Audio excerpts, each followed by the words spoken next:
ఓం శాంతి. December 24వ తారీఖు 2024 ఉదయం మురళి. ఓం శాంతి.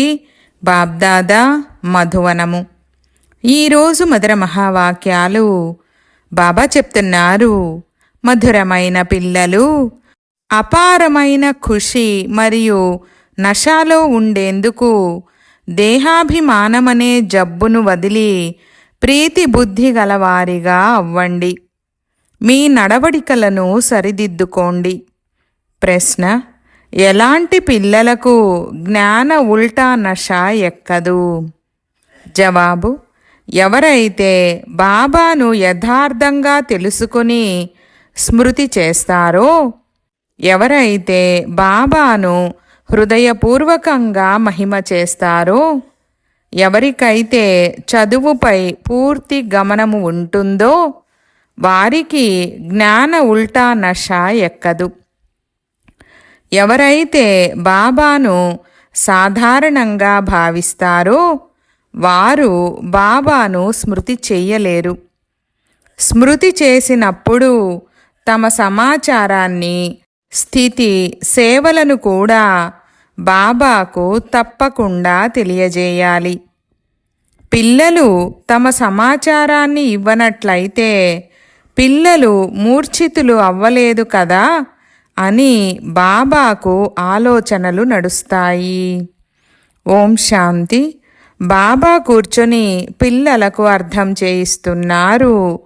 పిల్లలు, ఎవరైనా కొత్తవారు వచ్చినప్పుడు వారికి మొదట హద్దు, బేహద్దు తండ్రి ఇరువురి పరిచయాన్ని ఇవ్వాలి. అనంతమైన తండ్రి అనగా అనంతమైన ఆత్మల తండ్రి. హద్దులోని తండ్రి ప్రతి జీవాత్మకు వేరువేరుగా ఉంటాడు. ఈ జ్ఞానాన్ని కూడా అందరూ ఒకే విధంగా ధారణ చేయలేరు. కొందరు 1%, మరికొందరు 95% ధారణ చేస్తారు. ఇవన్నీ అర్థం చేసుకునే విషయాలు. సూర్యవంశ, చంద్రవంశ పరివారాలు ఉంటాయి కదా.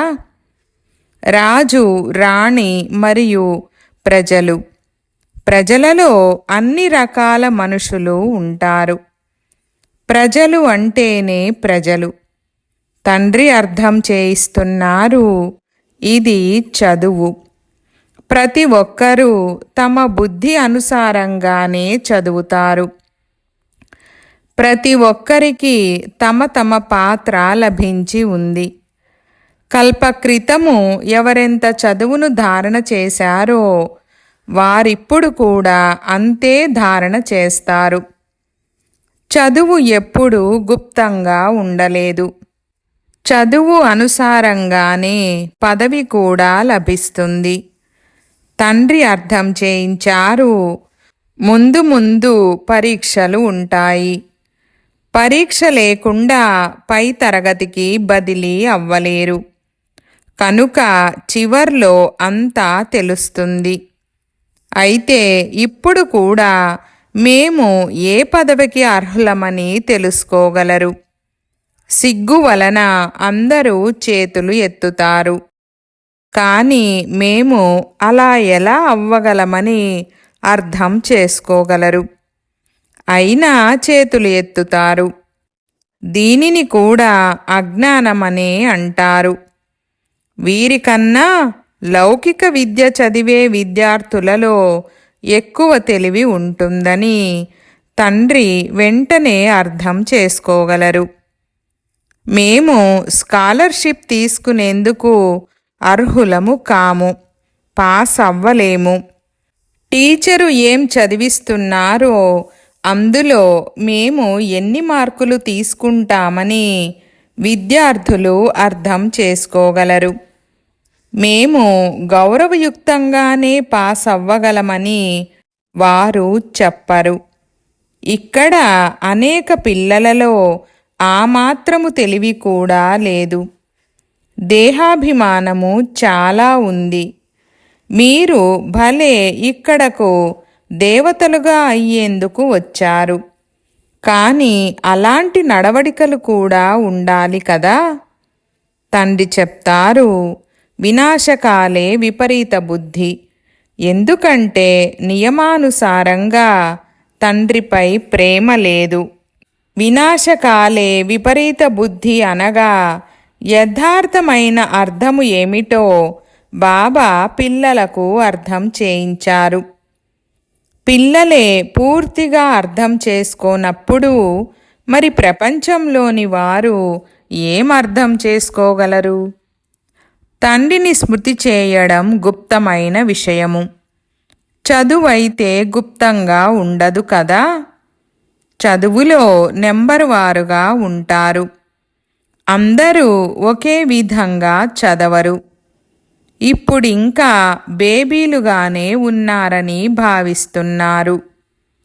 ఇలాంటి బేహద్దు తండ్రిని 3 మాసాలు 4 మాసాలు స్మృతి కూడా చెయ్యరు. స్మృతి చేస్తున్నారని ఎలా తెలుస్తుంది? బాబా, నేను ఇలా నడుస్తున్నాను, ఈ సర్వీసు చేస్తున్నానని తండ్రికి ఉత్తరము కూడా రాయరు. పిల్లలు మూర్ఛితులు అవ్వలేదు కదా, మరణించలేదు కదా అని పిల్లల గురించి తండ్రికి ఎంత చింత ఉంటుంది. కొందరు బాబాకు సర్వీసు సమాచారాలు చాలా బాగా రాస్తారు. ఈ బిడ్డ జీవించే ఉన్నాడని తండ్రి కూడా భావిస్తాడు. సర్వీసు చేసే పిల్లలు గుప్తంగా ఉండలేరు. ఏ పుత్రుడు ఎలా ఉంటాడని తండ్రి ప్రతి పుత్రుని మనసును తెలుసుకుంటారు. దేహాభిమానపు జబ్బు చాలా కఠినమైనది. బాబా మురళీలో అర్థం చేయిస్తారు. చాలామందికి జ్ఞాన ఉల్టా నష ఎక్కుతుంది, అహంకారము వచ్చేస్తుంది. కనుక స్మృతి కూడా చేయరు, జాబులు కూడా రాయరు. కనుక తండ్రి కూడా ఎలా స్మృతి చేస్తారు? స్మృతి ద్వారా స్మృతి లభిస్తుంది. ఇప్పుడు పిల్లలైన మీరు తండ్రిని యథార్థంగా తెలుసుకొని స్మృతి చేస్తారు.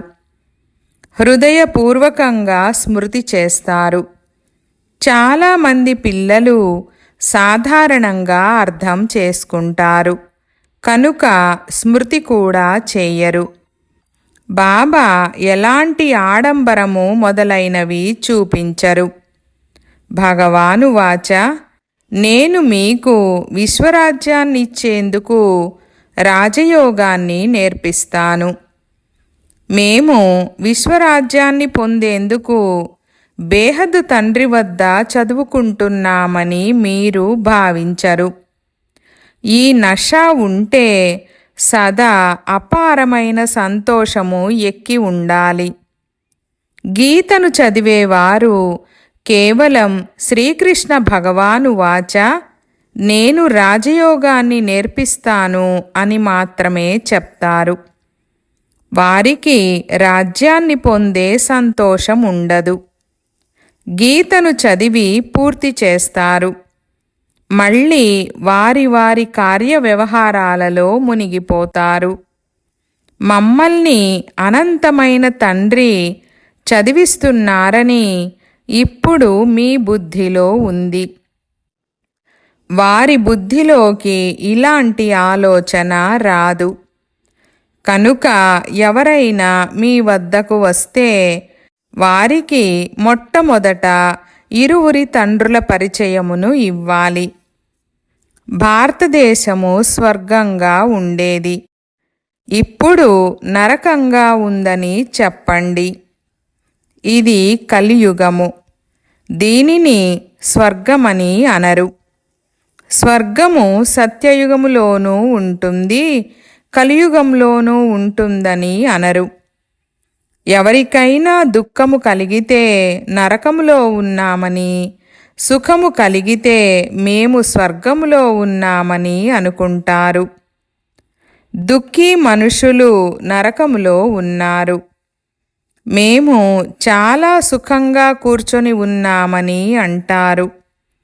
మహళ్ళు, భవనాలు, కార్లు మొదలైనవన్నీ ఉన్నాయి కనుక మేము స్వర్గములో ఉన్నామని అనుకుంటారు. బంగారు యుగము, ఇనుప యుగము రెండూ ఇక్కడే ఉన్నాయని అనుకుంటారు. కనుక మొట్టమొదట ఇద్దరు తండ్రుల విషయము బుద్ధిలో కూర్చోబెట్టాలి. తండ్రే స్వయంగా తమ పరిచయమునిస్తున్నారు. వారు సర్వవ్యాపి ఎలా అవ్వగలరు? లౌకిక తండ్రిని సర్వవ్యాపి అని అంటారా? ఆత్మ పరమాత్మల రూపమైతే ఒక్కటే. ఇందులో వ్యత్యాసము లేదని మీరిప్పుడు చిత్రములో చూపిస్తారు.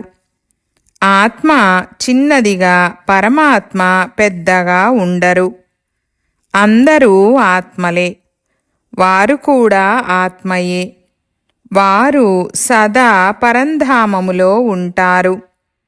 అందుకే వారిని పరమ ఆత్మ అని అంటారు.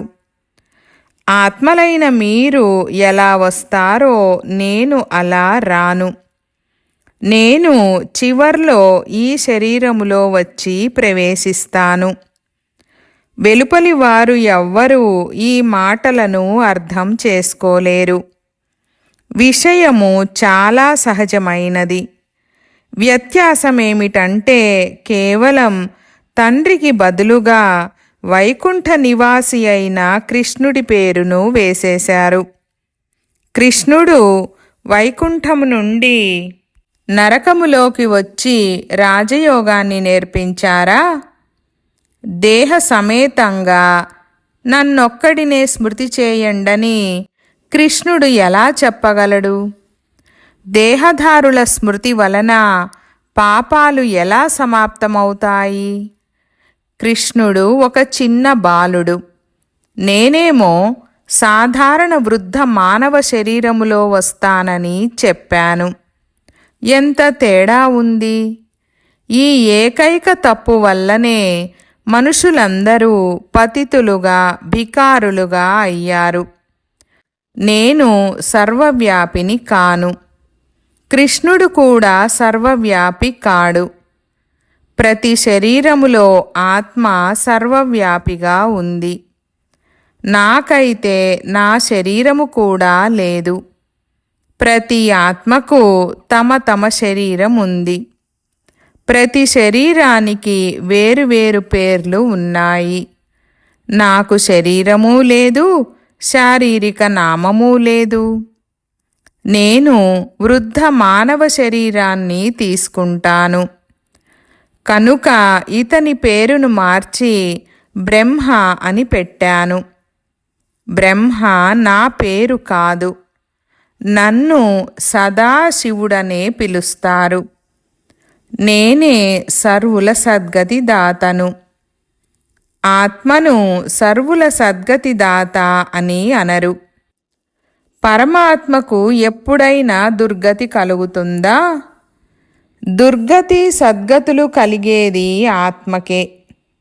ఇవన్నీ విచారసాగర మథనము చేయాల్సిన విషయాలు.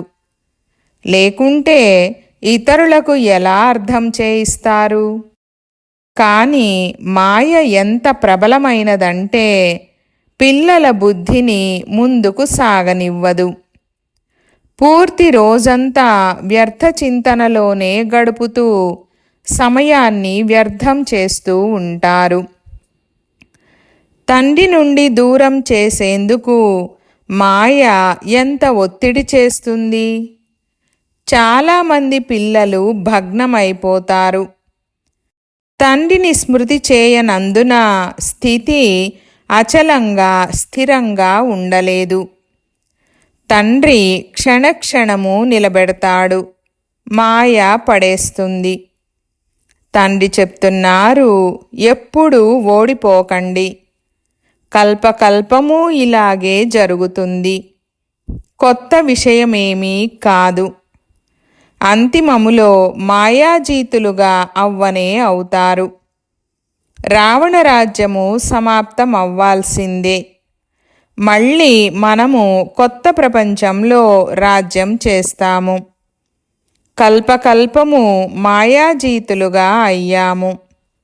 లెక్కలేనన్నిసార్లు కొత్త ప్రపంచములో రాజ్యపాలన చేశాము. బుద్ధిని సదా బిజీగా ఉంచుకుంటే సదా సురక్షితంగా ఉంటారని బాబా చెప్తున్నారు. వీరినే స్వదర్శన చక్రధారులని అంటారు. అంతేకాని ఇందులో హింస మొదలైన వాటి విషయమే లేదు. బ్రాహ్మణులే స్వదర్శన చక్రధారులుగా అవుతారు. దేవతలను స్వదర్శన చక్రధారులని అనరు. పతిత ప్రపంచంలోని ఆచార పద్ధతులకు, దేవీ దేవతల ఆచార పద్ధతులకు చాలా వ్యత్యాసం ఉంది. మృత్యులోకంలోని వారే పతిత పావనులైన తండ్రితో, మీరు వచ్చి పతితులైన మమ్మల్ని పావనంగా చేయండి, పావన ప్రపంచానికి తీసుకువెళ్ళండని పిలుస్తారు.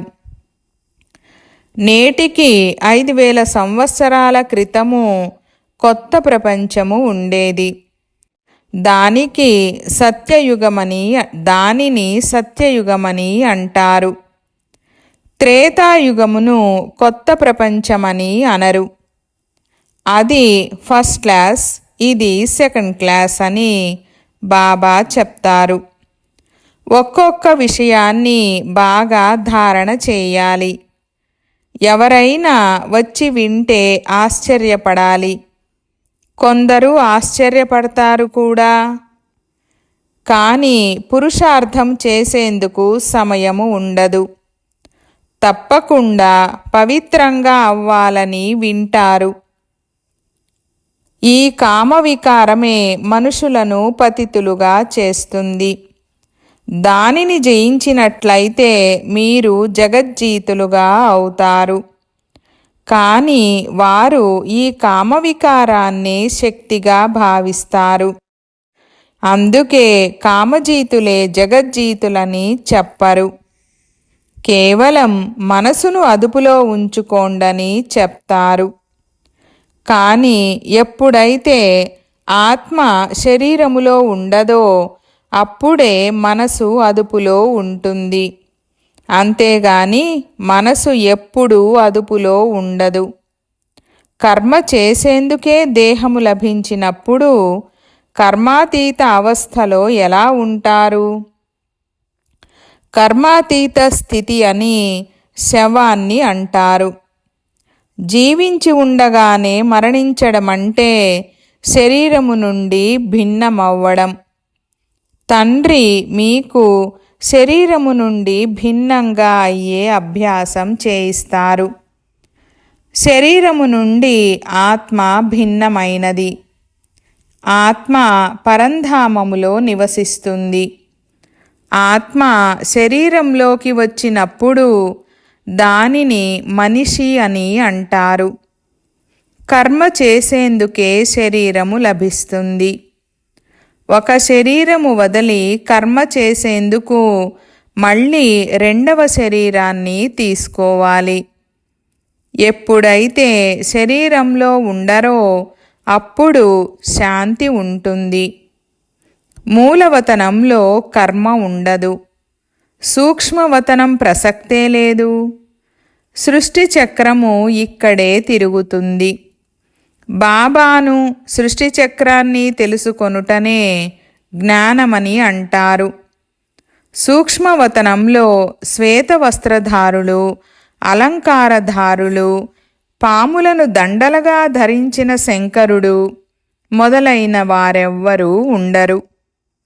బ్రహ్మ విష్ణువుల రహస్యాన్ని తండ్రి అర్థం చేయిస్తూ ఉంటారు. బ్రహ్మ ఇక్కడే ఉన్నారు. విష్ణువు యొక్క 2 రూపాలు కూడా ఇక్కడే ఉన్నాయి. కేవలం ఆ సాక్షాత్కారము పాత్ర డ్రామాలో ఉంది. దానిని దివ్య దృష్టి ద్వారా మాత్రమే చూడవచ్చు. వికారీ కళ్లకు పవిత్ర వస్తువులు కనిపించవు. మంచిది. मीठे मीठे सिकी लधे बच्चों प्रति मात पिता बाप दादा का याद प्यार और गुड मॉर्निंग. रूहानी बाप की रूहानी बच्चों को नमस्ते. हम रूहानी बच्चों की रूहानी बाप दादा को याद प्यार गुड मॉर्निंग और నమస్తే నమస్తే బాబా నమస్తే. ధారణ కొరకు ముఖ్య సారము. 1వ పాయింట్, స్వయాన్ని సురక్షితంగా ఉంచుకునేందుకు బుద్ధిని విచారసాగర మథనములో బిజీగా ఉంచాలి. స్వదర్శన చక్రధారులుగా అవ్వాలి. వ్యర్థంగా పరచింతన చేస్తూ మీ సమయాన్ని వృధా చేసుకోరాదు. 2వ పాయింట్, శరీరము నుండి భిన్నమయ్యే ఏ చదువును బాబా నేర్పిస్తున్నారో దానిని నేర్చుకోవాలి.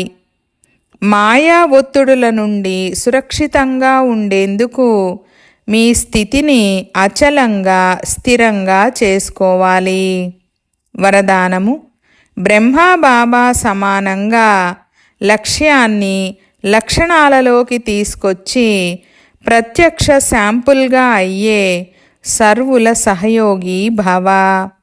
వివరణ: ఎలాగైతే బ్రహ్మా బాబా స్వయాన్ని నిమిత్త ఎగ్జాంపుల్గా చేసుకున్నాడో, ఎవరు చేస్తారో వారే అర్జునుడనే లక్ష్యాన్ని సదా లక్షణాలలోకి తీసుకురావడం ద్వారా నెంబర్ 1గా అయ్యాడు. కనుక అలా తండ్రిని అనుసరించండి. కర్మ ద్వారా జీవితంలో సదా మీరు స్వయం గుణమూర్తులుగా అయ్యి ప్రత్యక్ష శాంపుల్గా అయ్యి ఇతరులకు సహజంగా గుణాల ధారణ చేసేందుకు సహయోగం ఇవ్వండి. దీనినే గుణదానమని అంటారు. దానమంటేనే సహయోగం ఇవ్వడం. ఇప్పుడు ఏ ఆత్మలైనా వినేందుకు బదులు ప్రత్యక్ష ప్రమాణము చూడాలని కోరుకుంటున్నారు. కనుక ముందు స్వయాన్ని గుణమూర్తిగా చేసుకోండి. స్లోగన్: అందరి నిరాశల అంధకారాన్ని దూరం చేసేవారే జ్ఞానదీపాలు. ఓం శాంతి.